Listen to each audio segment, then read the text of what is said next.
Olá, muito boa tarde. O Natal deste ano acontece com a abertura da porta para o jubileu marcado pelo tema da esperança. Foi em torno dessa temática que o Patriarca de Lisboa escreveu a sua carta pastoral, a primeira carta pastoral dirigida à Diocese, e que é o nosso ponto de partida para a conversa que temos hoje com Dom Rui Valério, que cumprimento, muito boa tarde. Obrigado por estar no programa 70x7. Vamos, de facto, percorrer um pouco dessa carta pastoral que escreveu. Antes, gostava de lhe perguntar, tem a equipa episcopal, o número de bispos auxiliares já que pretendia, está, enfim, a equipa formada para o trabalho agora em todas as frentes? É verdade, é um dos sinais da esperança que nós temos a apresentar e uma das razões do nosso louvor e agradecimento ao Senhor é que, finalmente, a equipa está constituída, está formada e, portanto, devemos agradecer, antes de mais, a Deus Nosso Senhor, mas também ao Papa Francisco, que teve essa atenção para com Lisboa, que foi não vou dizer curto, mas num relativamente curto espaço de tempo, de ter atendido à necessidade e à urgência de ter uma equipa episcopal formada. O Dom Rui deixa a Diocese das Forças Armadas e Forças de Segurança, um trabalho que lhe era particularmente, enfim, próximo, que gostava.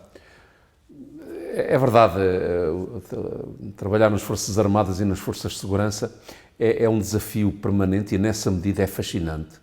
Tanto que consegue ser muito holístico, um trabalho muito holístico, no sentido de que tem momentos muito acutilantes do ponto de vista litúrgico, como celebrações para assinalar os momentos liturgicamente significativos, mas dentro dessa liturgia tem os dias do Ramos, tem o Dia das Unidades, mas depois era também um espaço em que poderíamos ir ao encontro dos militares que estivessem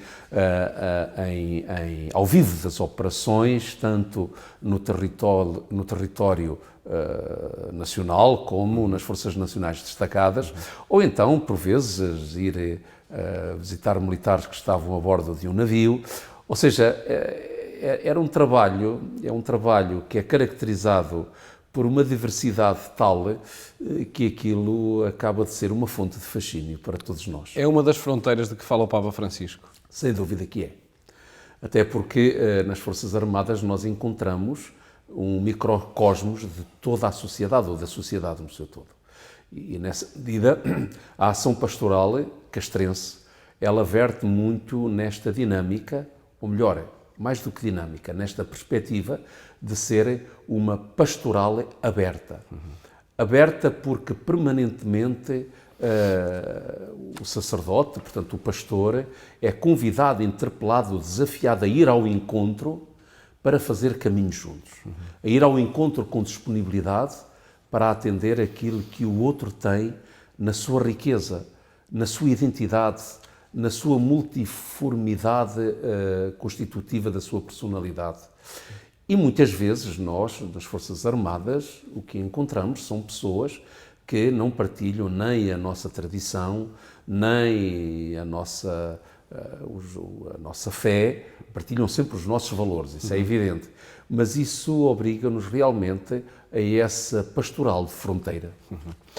Agora, com uma equipa episcopal jovem, acredito que, enfim, em não muitos momentos da história assim aconteceu, e fruto também da solidariedade entre as dioceses, com bispos a partir de Lisboa ou a chegar a Lisboa, enfim, é essa a nossa circunstância, mas e nos seus diferentes perfis dessa equipa episcopal, tem, enfim, as competências e as possibilidades da atuação e do cumprimento de um programa que pensa para o Patriarcado?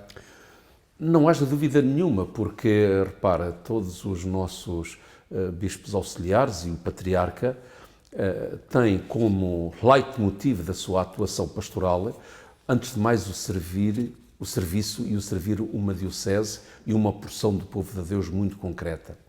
Ao mesmo tempo, há um naipe de valores, do ponto de vista pastoral, significativos e relevantes, que nós, naturalmente, partilhamos. De entre esses valores, eu colocaria, em primeiro lugar, a pessoa de Jesus Cristo e colocaria a fé.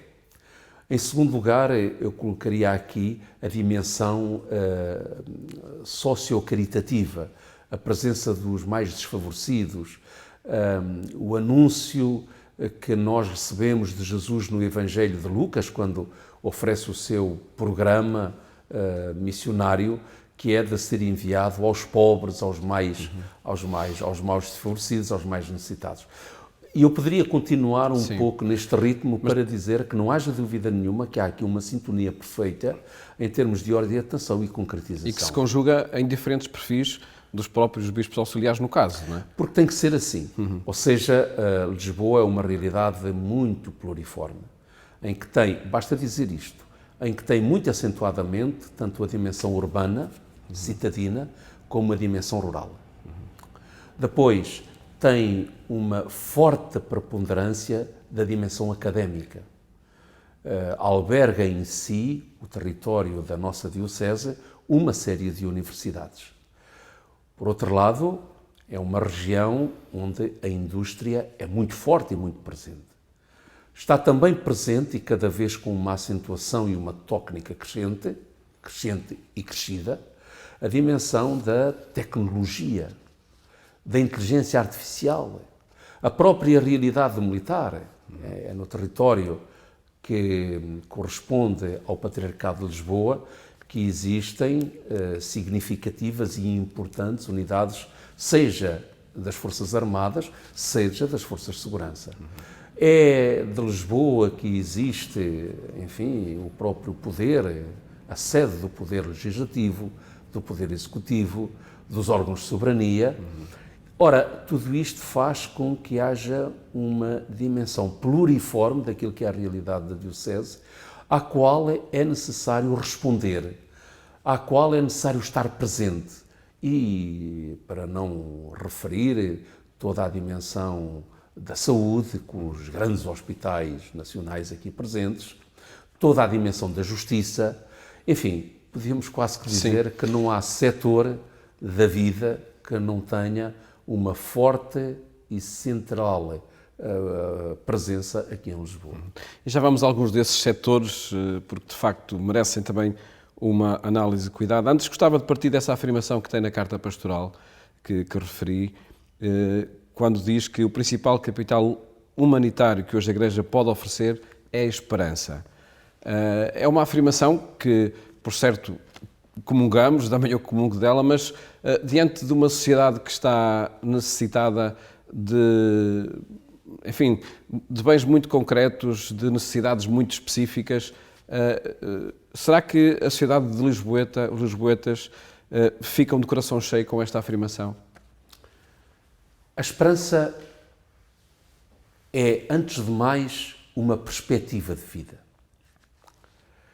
A esperança é olhar, e vou usar a sua linguagem e a sua terminologia, é olhar para uma mesa que está carente, uma mesa que está pobremente caracterizada e, no entanto, descobrir nessa pobreza rasgos de uma nova vida, de novos horizontes, de um novo futuro, de um novo tempo, de uma nova história. Para isso é preciso uma matriz crente, Para cristã, isso é no caso. necessário uma luz que nos ilumine e que nos inspire. Porque eu, quando olho para o episódio, e para estar sempre à pergunta que me fez, eu quando olho para o episódio onde Jesus, num dia que declina ao fim da tarde, e tem à sua volta uma multidão imensa que necessita de comer, repare que aquilo que se tem são 5 pães e 2 peixes. A esperança é olhar para aqueles 5 pães e para aqueles 2 peixes, como faz Jesus, e dizer: partilhai. Da esperança, ou seja, da esperança surge uma atitude de envolvimento, uma atitude de partilha, uma atitude de empenho na história, uma atitude de justiça. Tão própria também deste tempo do Natal, não é? Por isso é que eu digo que a esperança é, antes de mais, uma perspectiva, mas uma perspectiva de atuação. Não é um piedoso desejo, mas a esperança obriga-me a uma mobilização de atuar. E, portanto, um exemplo que eu referi, ele poderia ser agora transversal a tudo o resto. Na Carta Pastoral aponta precisamente o Natal também como o acontecimento de origem dessa esperança, mas perguntava-lhe como é que é possível, por exemplo, afirmarmos convictamente essa esperança diante da instabilidade política que vemos agora acontecer, sobretudo na Madeira, vimos acontecer no Parlamento português com equilíbrios constantes. É possível irmos tendo esperança, por exemplo, na política? Nós corremos o risco de nos deixarmos despojar de tudo, mas a esperança ninguém a leva, ninguém a rouba. A Sofia tem um poema maravilhoso que eu gostaria de estampar dentro do coração. Apesar das ruínas e da morte, onde sempre acabou toda a ilusão, há de ressurgir uma nova exaltação. São palavras que pertencem ao poema de Sofia, a qual nos ensina que é precisamente porque existe esta contrariedade, esta antítese da história, que a esperança recomenda-se, a esperança é necessária, é imperiosa. O ser humano será capaz de contornar e contrariar os ventos da história se for um homem, se for uma mulher de esperança. Senão é cilindrado pura e simplesmente pela força da angústia e pela força do desespero. Quer isso dizer que, por exemplo, comemorar os 50 anos do 25 de Abril neste clima de alguma instabilidade política é, na sua opinião, um sinal de maturidade? Eu não diria, vamos por partes à sua pergunta, eu não diria que nós estamos num momento de instabilidade política. Enfim, pelo menos acordos parlamentares que obrigam Mas isso a faz negociação. parte, desculpe-me uma expressão, isso faz parte do jogo democrático. Mal seria aquela democracia onde não houvesse um pró e um contra. Mal seria essa democracia. Aquilo que nós estamos a verificar, em termos políticos, é parte integrante de uma democracia amadurecida, uma democracia, eu reconheço, nem sempre linear, que teve o seu sofrimento, como todos os partos têm, mas que hoje é ela própria, e com o 25 de Abril evocado, é ela própria fatores de esperança para a nossa sociedade. Porque hoje todos nós reconhecemos que, não obstante as antíteses da história que têm acontecido ao longo da nossa história, seja passada, seja recente, a verdade é que ela constitui ali uma rampa de lançamento, um motor de arranque para aquilo que, enfim, é a nossa vida do dia-a-dia. Foi uma opção certa, deixe-me perguntar assim diretamente, foi uma opção certa comemorar também o 25 de Novembro? Eu acho que a nossa história tem que...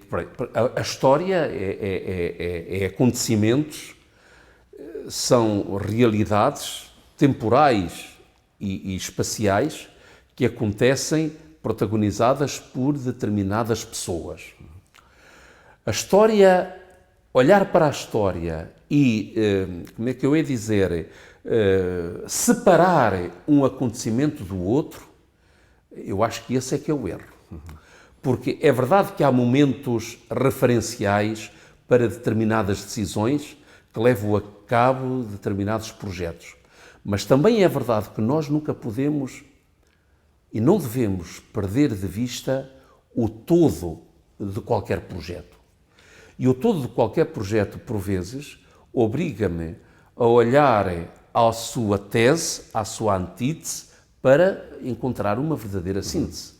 Eu, portanto, tenho, em relação à compreensão da história, uma visão muito à la Hegel, ou seja, que quando ele nos diz que todos os acontecimentos da história, no fundo, se pertencem reciprocamente, porque os valores que eu vi inspirarem o 25 de Abril, que eu vi ou que eu senti, inspiradores do 25 de Abril, foram os valores que eu vi inspiradores do 25 de Novembro.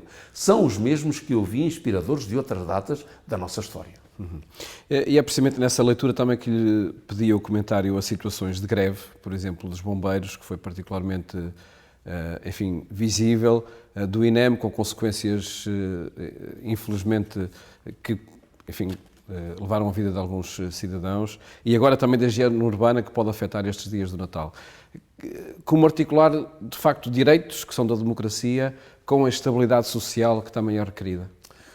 Bem, antes de mais, eu gostaria aqui de esclarecer que, portanto, o meu pai, toda a gente o sabe, era camionista, a minha mãe chamava-se na altura trabalhadora doméstica, eu próprio, durante as férias grandes, que tinham 3 meses, trabalhava nas fábricas da minha terra, no concelho de Orém, e, portanto, em relação à greve, há que dizer que, de facto, é uma conquista civilizacional de sociedades solidamente estruturadas, é uma forma que os trabalhadores têm ao seu alcance para a afirmação dos seus direitos, para a salvaguarda dos mesmos. Mas, dito isto, também sou de acordo, também sou da opinião que admito que ela possa ser profundamente contestada, que é necessário haver aqui um elo de salvaguarda dos direitos de quem tem direito a um determinado serviço. Ou seja, neste deve haver conflito de direitos, é necessário fazer uma reflexão para nos questionar como, em última análise, a afirmação legítima de uma pretensão no respeito de um direito não esteja a atropelar direitos de terceiros. Eu não sei como é que isso será resolvido e certamente os entendidos na área da sociologia, da economia, da ética o saberão. No entanto, eu chamo a minha atenção, eu gostaria apenas de colocar as minhas palavras e de dar uma resposta neste sentido e neste patamar. Quer dizer, que a legítima afirmação e luta por um direito não vá atropelar direitos de terceiros, quando esses terceiros, porventura, são sempre o elo fraco da equação social. Sobre a saúde, as greves, o fecho de maternidades, enfim, que recorrente, faz com que seja difícil nascer em Portugal? Eu creio que não. Eu creio que a crise da natalidade terá, porventura, outras razões, que não aquelas que referiu das maternidades ou das não maternidades. Do fecho das maternidades, sim. Sim. Eu creio que as causas serão outras, são muito complexas. Estar a enumerar 3 ou 4 poderia pecar por defeito, porque há mais. Mas é uma situação que causa apreensão. É uma situação que causa apreensão, causa dor, obviamente, porque quando nós estamos a falar de crise de natalidade, nós estamos a falar de como uma sociedade, um país está a comprometer no seu futuro. E por isso é com tristeza, é mesmo genuíno, enfim, a minha dor quando verificamos que as nossas sociedades estão cada vez mais reduzidas e diminuídas naquilo que são as taxas dos nascimentos. Estamos a acolher muitos imigrantes, assim deve continuar a acontecer. Que regulamentação é necessário ter neste setor, na sua opinião? E analisando também, ligando com este problema, por exemplo, o turismo de saúde que se fala ou o acesso ao Sistema Nacional de Saúde por parte da população migrante. Eu vou dizer 2 coisas que, na minha perspectiva, são óbvias e são evidentes, nomeadamente quando nós procedemos a um discernimento iluminado exatamente pela palavra e pela mensagem daquele menino que é o próprio Filho de Deus e que nos vai visitar. Em primeiro lugar, o ser humano é um valor em si. O ser humano é detentor de uma dignidade que nós todos devemos respeitar, devemos salvaguardar, devemos defender. Em consequência disso, se a afirmação da dignidade, dessa dignidade, implica para o próprio a necessidade de deixar a sua terra, deixar a sua família, deixar a sua gente para se lançar numa aventura que para o próprio é completamente desconhecida, como é o caso do migrante. Hoje é quem chega, no passado foi os portugueses que viveram essa vicissitude ou essa aventura.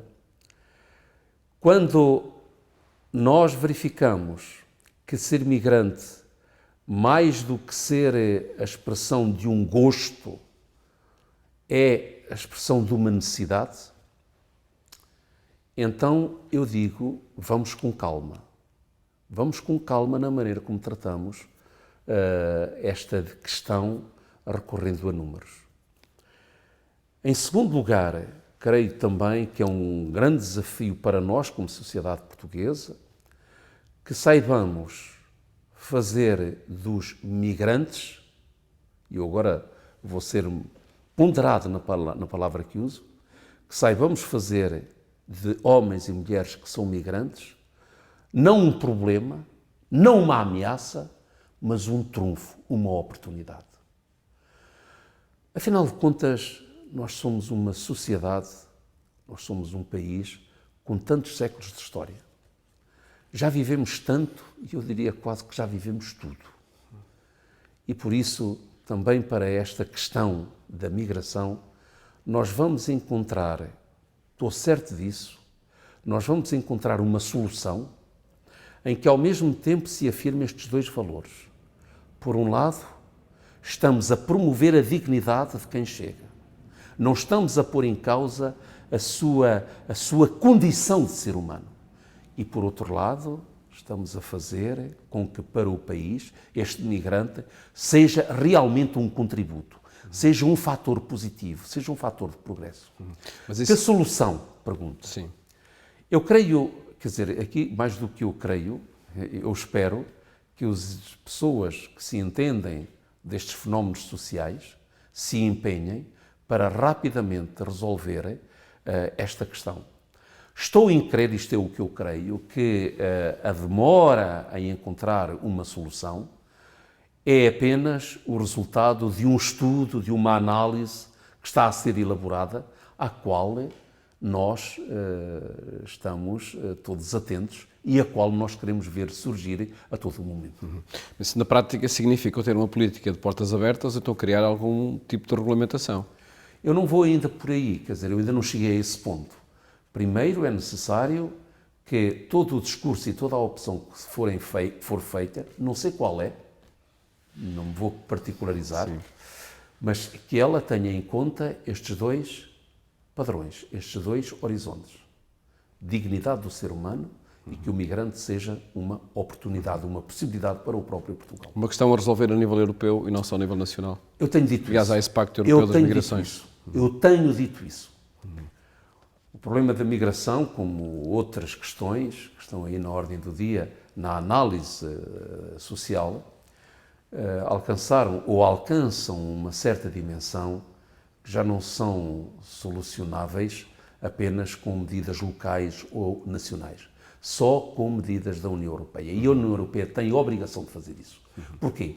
Porque o cidadão que hoje nós estamos a apelidar de migrante porque está aqui e que, enfim, estamos a elaborar toda esta panóplia de soluções para ir ao encontro dele, este migrante, daqui por 2 meses está em Paris, pode estar em Roma. E, portanto, a União Europeia não se pode desinteressar deste tema. Eu tenho dito isto tantas vezes, através da comunicação social, e eu penso que era hora realmente da União Europeia abordar este tema como um tema prioritário. A Comunidade de Vida e Paz vai adiantando números sobre as pessoas em situação de sem-abrigo, referindo que no centro de Lisboa podem estar a diminuir, mas a aumentar nas periferias. Há uma estratégia em curso desde há algum tempo para retirar as pessoas da rua que assim o deseja, mas que, infelizmente, não atingiu os objetivos a que se propôs, até pelo Presidente da República. Será um problema insolucionável? Não, pelo amor de Deus. Falar de problema insolucionável neste contexto de esperança seria até contraditório. Olha, repare, eu não quero, enfim, como se diz, bater no ceguinho, não é? Mas, no entanto, com todo o respeito, atenção, com todo o respeito eu digo. No entanto, eu acho que o problema dos sem-abrigo, os problemas de quem vive na rua, também aí eu acho que era muito importante ter uma estratégia que não chega a ser local, não chega a ser nacional, tem que ser europeia, aqui também. Porquê? Porque o problema que nós verificamos ou encontramos hoje nas nossas cidades, eu há poucos dias estive em Roma e encontrei lá também essa situação. Vai a Paris, encontrei essa situação. O que é que eu tenho verificado através ou a partir da minha experiência na rua? É verdade, por um lado, o número, enfim, de sem-abrigo, por um lado, parece que não diminui, mas por outro lado também é verdade que existem algumas franjas de Lisboa onde já se verifica essa diminuição. Por outro lado, no entanto, dá a sensação que, aliás, isso é aritmética e a matemática e a aritmética não engana, que estão a surgir polos, ou fatores, onde essa situação de precariedade ou se mantém ou está exatamente a aumentar. O que eu posso dizer? Não tendo eu soluções práticas e concretas para apresentar, quem me dera. Mas aquilo que eu posso dizer é que conheço instituições, entidades, conheço pessoas singulares, individuais, que estão verdadeiramente dedicadas a socorrer, a ir ao encontro dos sem-abrigo. O que eu quero dizer, e é uma mensagem muito natalícia, é esta que vou transmitir, e porventura para mim é importante, é que, certo, há um determinado momento em que nós, à pessoa, ao irmão ou à irmã que é sem-abrigo, lhe podemos dizer, talvez, não sei se o conforta ou não, acredito que não, mas transmitir-lhe esta mensagem de que não está sozinho, que acredite que há pessoas disponíveis a ajudá-lo, a ir ao encontro dele, que eles não estão sós. Da parte da Igreja, a mensagem que nós temos para oferecer não se esgota aí, mas se calhar começa por aí. De saberem que estamos empenhados em pelo menos garantir o indispensável para a vida, para a sobrevivência, quanto mais não seja para isso. Depois o problema da habitação é, como sabe e como disse, um problema muito complexo. Eu próprio já tentei compreender o porquê e as nuances e há muitas razões que tornam esse assunto muito complicado, muito complicado. E depois existe o fator da mobilidade com que hoje as pessoas passam os seus dias e vivem as suas vidas e realizam as suas histórias. No entanto, eu gostaria de transmitir aqui uma palavra de esperança, mesmo a quem é sem abrigo, e aquilo que eu acho é que, enfim, na relativa dimensão das nossas instituições, mas eu sei que há propostas concretas para que as pessoas deixem a rua, para que as pessoas sejam acolhidas. Por exemplo, falou da comunidade Vida e Paz, mas há outras que têm como objetivo exatamente esta meta, de tirar a pessoa da rua. Estou-me a recordar dos tumultos que aconteceram aqui em Lisboa, na região de Lisboa, no finais de outubro. Recebeu com surpresa, tomou conhecimento com surpresa desses tumultos? De certa forma, sim.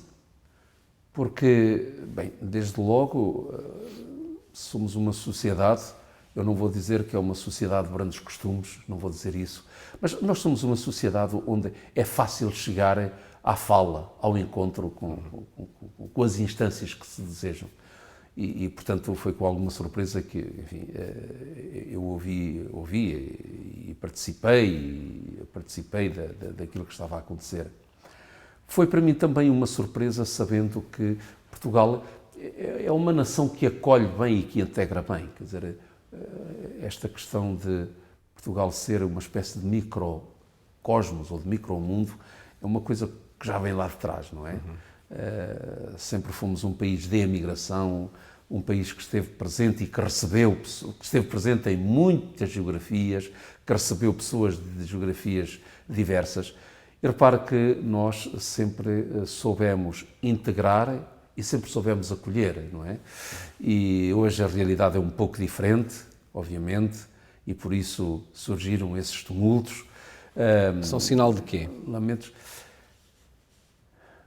Talvez que sejam sinais de um certo mal-estar que existe no interior das pessoas.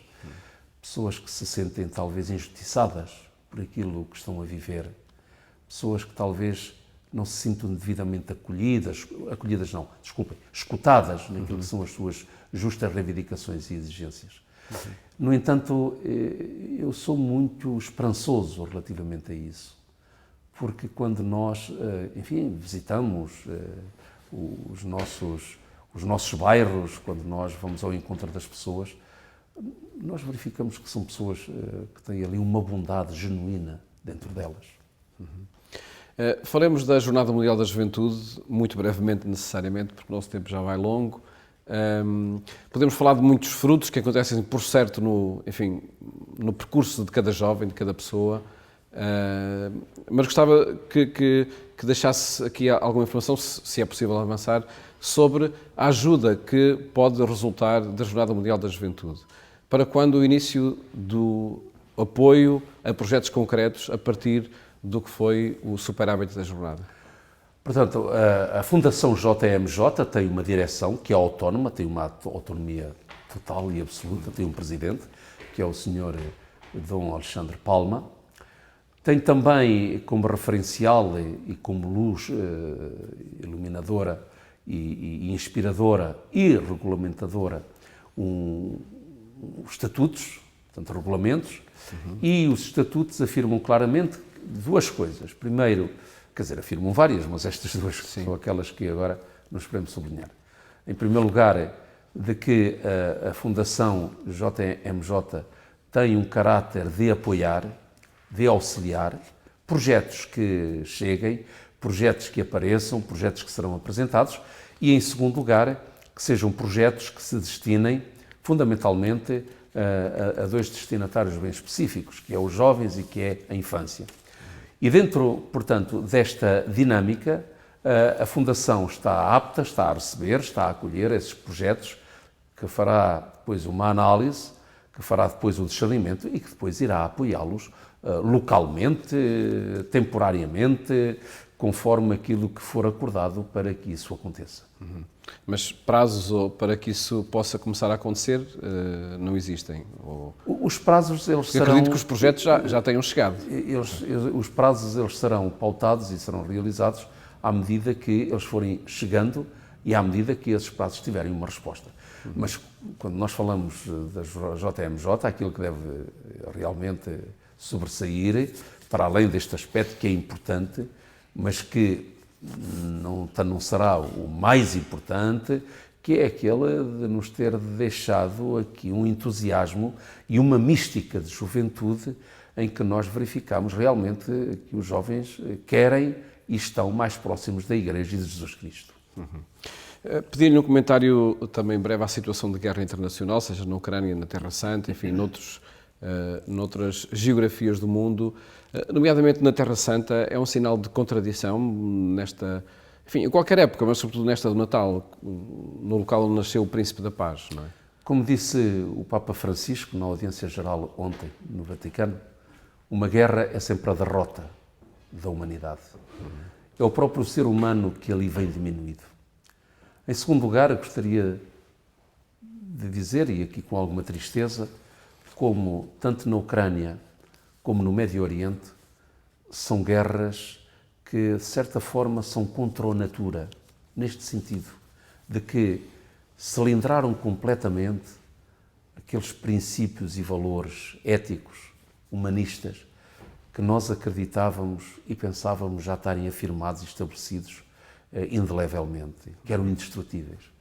Quando nós vemos inocentes, crianças, às vezes até doentes, a serem vítimas desta violência e desta guerra, nós ficamos arrepiados, passa a expressão. Em terceiro lugar, e para que não tenha este tom assim tão pessimista, eu creio que o Príncipe da Paz, quando surgiu precisamente em Belém. Uma terra que, neste momento que nós estamos a escutar-nos um ao outro, os seus habitantes são obrigados a escutar o estrondo dos mísseis e das bombas. Eu creio que, sim, é um sinal de contradição. E o ponto positivo, se é que me posso expressar assim, é que, olhando para o que ali acontece, nós, como humanidade, sabemos dizer não. Aquilo não. Aquilo é estrangeiro ao próprio ser humano. Aquilo não nos pertence. Nós não nos identificamos com aquilo. E, portanto, que seja realmente a partir da luz que irradia do presépio e do presépio de Belém, que nós saibamos, que nós sejamos capazes de dizer não à guerra, não à violência, ficar escandalizados por ela. O Papa Francisco tem insistido muito num ponto que eu faço questão aqui de referir, pelo menos, que é o de passarmos a ações concretas. Nossa Senhora, quando apareceu em Fátima aos pastorinhos, apareceu num contexto em que a nível mundial estava em conflito, estava sem guerra. E ela apresentou-nos o caminho que foi a oração, concretamente a recitação do Santo Rosário. Neste momento, a nossa Diocese de Lisboa, com todas as dioceses de Portugal, estamos a levar a cabo, neste preciso momento, uma campanha de solidariedade, da recolha de meios para podermos auxiliar o martirizado povo do Médio Oriente. Aqui em Lisboa até se quis dar um toque simbólico a essa dádiva e a essa recolha que é no próprio dia de Reis, portanto no primeiro domingo de janeiro, em que haverá a recolha e haverá o envio para o Médio Oriente. Em terceiro lugar, era importante, e eu aqui dirigindo-me concretamente aos mais jovens, que é urgente que vós, caros jovens, que nutris dentro do vosso coração aqueles valores que, quando são transformados, criam sociedades verdadeiramente civilizações do amor, que vos empenhais mais nas coisas públicas, nestes projetos humanitários, neste bem comum que é necessário.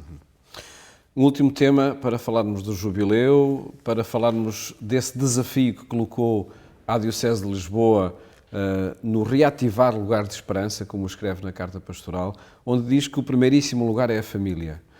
Simbolicamente, creio que convocou uma família de cada paróquia para o início do jubileu no Patriarcado de Lisboa. Que sinal é este, que estratégia é esta para o ano jubilar? Afirmativo.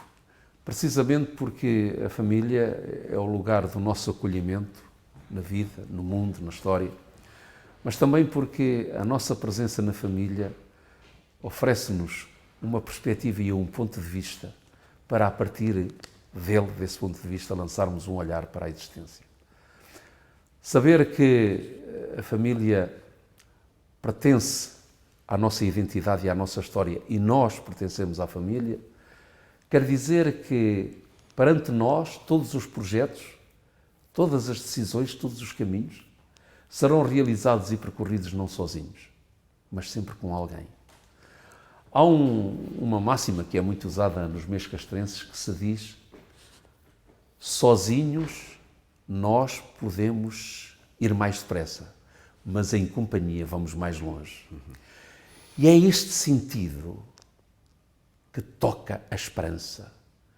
Uma coisa é nós estarmos na vida num ponto de vista solitário.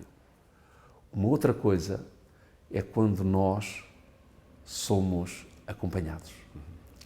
Porquê nós dizemos que o mistério pascal é a fonte de toda a esperança? Certo, porque escancarou horizontes de eternidade, porque venceu a morte com aquela vida plena, com a própria vida de Deus. Mas é também pelo facto de que Jesus, que estava a viver um momento tão atroz, na mais atroz das solidões, Pai, porque me abandonastes, nunca deixou de ter a seu lado alguém. Nossa Senhora, o discípulo amado, o próprio Cirneu que o acompanha e que o ajuda a transportar a cruz. E, portanto, isso inverte completamente, transforma completamente os desafios que nós temos na existência. Sr. Dom Rui, agradeço esta conversa, este seu olhar também sobre o jubileu que aí vem, sobre o Natal, sobre também a nossa sociedade e os desafios que atravessa. Muito obrigado. Obrigado. Já agora faço tesoro desta oportunidade para a todos aqueles que nos acompanham desejar um santo e feliz Natal e um novo ano cheio de esperança como peregrinos. Santo e Feliz Natal também para o Sr. Dom Rui. Muito obrigado. Obrigado. O programa onde olhamos de facto a realidade na atualidade, os desafios que enfrenta, a partir da análise, do olhar e das perspectivas também aqui deixadas pelo Patriarca de Lisboa, Dom Rui Valério. Desejo-lhe uma ótima tarde, Feliz Natal e até amanhã, se os quiser.